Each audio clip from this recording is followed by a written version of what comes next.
Hello बच्चों, SJ महाविद्यालय online lecture में आज का टॉपिक है वो है decision for the student act NEP 2020। यानी स्कूली विद्यार्थियों के लिए एनईपी 2020 में कौन से महत्वपूर्ण निर्णय लिए गए। तो सबसे पहली चीज क्या है कि इस नीति के अंतर्गत छात्रों के लिए एक ऐसा प्रावधान बनाया गया जिसमें कि उनके ऊपर पढ़ाई का बोझ कम हो। तो पढ़ाई का बोझ कम करने के लिए सरकार ने इस ओर क्या किया, उस नीति में क्या अमेंडमेंट किए गए वो समझने की जरूरत है। तो सबसे पहले अमेंडमेंट किया गया कि कहीं ना कहीं उनका जो कार्यक्रम था उसको उन्होंने कई रूपों में बांटने की कोशिश की। आइए समझते हैं पहला पॉइंट क्या था। पहला पॉइंट है इसका कि एलकेजी, यूकेजी एंड यूकेजी के जो छात्र हैं उनके लिए होमवर्क का प्रावधान नहीं है।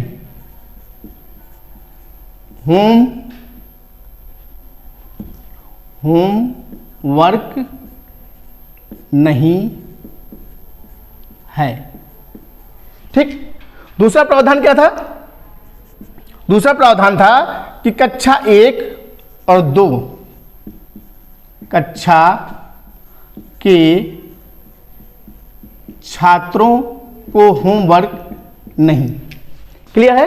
अब आते हैं थर्ड पॉइंट कि कक्षा 3 और 5 कक्षा के छात्रों को 2 घंटे का होमवर्क, यानी जो कक्षा 3 और कक्षा 5 के छात्र हैं उनको 2 घंटे का होमवर्क मिलेगा। और चौथा पॉइंट 6 से 8 तक के कक्षा के छात्रों को 1 घंटे का होमवर्क मिलेगा। ठीक है। और पांचवा पॉइंट है 8 से 9 से 12 कक्षा के छात्रों को 2 घंटे का होमवर्क मिलेगा। ठीक है। तो इससे यह क्लियर हुआ कि इनको डिवाइड किया गया कि बच्चों को होमवर्क देने का जो प्रावधान है उससे कहीं ना कहीं उनके ऊपर बोझ कम पड़ेगा। तो बोझ क्यों कम पड़ेगा और कैसे कम किया जाएगा इसको समझने की बात है।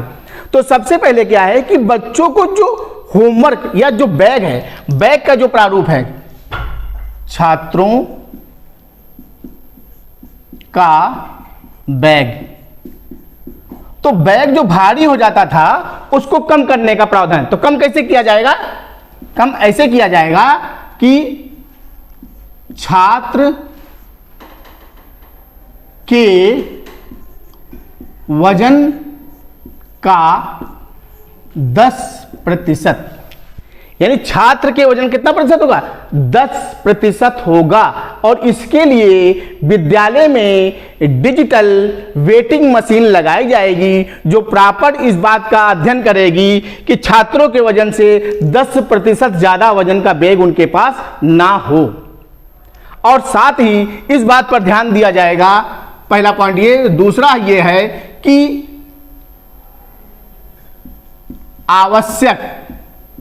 आवश्यक पुस्तक स्कूल ले जाना, यानी एक टाइम टेबल होगा और टाइम टेबल के द्वारा ही आपको उतने ही पुस्तकों को अपने बैग में रखकर ले जाना है। तो ये प्रोसेस इसलिए लागू किया गया कि जो बच्चों के ऊपर बोझ पड़ता था उस बोझ को कम करने का प्रयास किया गया।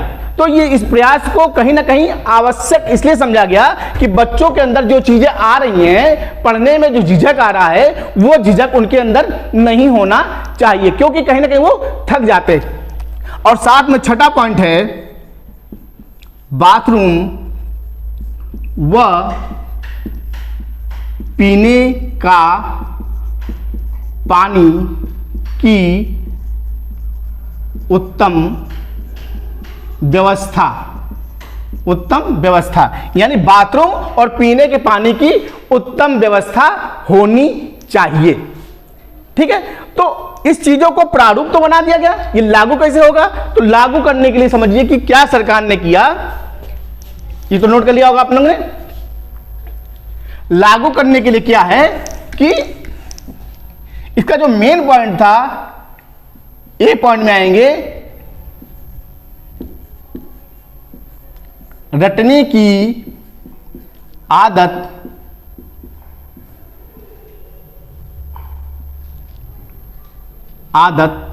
ना हो, यानी बच्चों को रटने की आदत बिल्कुल नहीं होना चाहिए।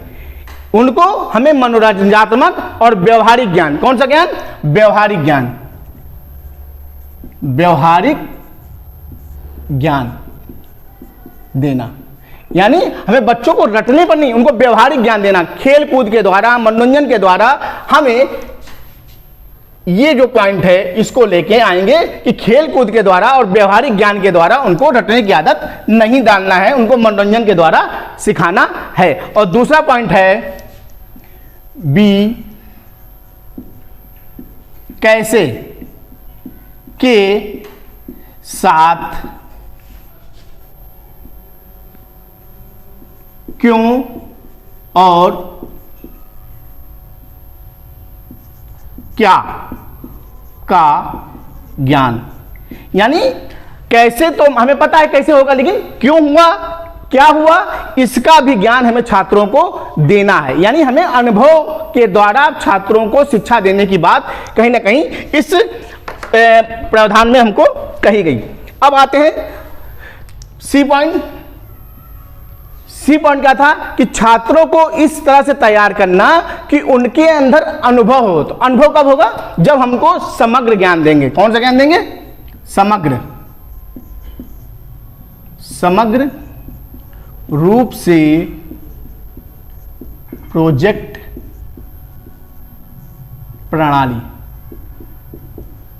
अर्थात कि जब हम छात्रों को समग्र रूप से कोई प्रोजेक्ट देंगे और जब प्रोजेक्ट के अंदर कई छात्र मिलकर किसी काम को करेंगे तो उनमें कहीं ना कहीं अनुभव आएगा और वो सीखेंगे, एक दूसरे की मदद करेंगे, उसमें उनको व्यवहारिक ज्ञान बढ़ेगा। यानी छात्रों को इस बात पर एनईपी 2020 निर्णय लिया कि उनको हमें किताबी ज्ञान नहीं देना है, हमको उनको सामाजिक ज्ञान देना है, क्योंकि समाज में उनको अंतःक्रिया करना है। हमें ऐसे छात्रों को तैयार करना है जो मनोरंजन की तरह अपनी चीजों को पढ़ें और उसका ज्ञान लें, ना कि किताबी बोझ के द्वारा वो दब जाएं और व्यवहारिक ज्ञान से कहीं ना कहीं वो दूर हो जाएं। लेकिन आज के समय में टेक्निकल दौर है, तो टेक्निकल दौर में क्या है कि जब तक हम एक दूसरे को समझेंगे नहीं, एक दूसरे के साथ अंतःक्रिया नहीं करेंगे, तब तक अपने ज्ञान का प्रसार नहीं कर सकते। तो ये मूलभूत परिवर्तन एनईपी 2020 में छात्रों के लिए इस अमेंडमेंट में किया गया और ये कहीं ना कहीं नीति सफल होते हुए भी दिख रही है। तो आज के लिए इतना ही। अगले टॉपिक हम फिर उपस्थित होंगे। धन्यवाद।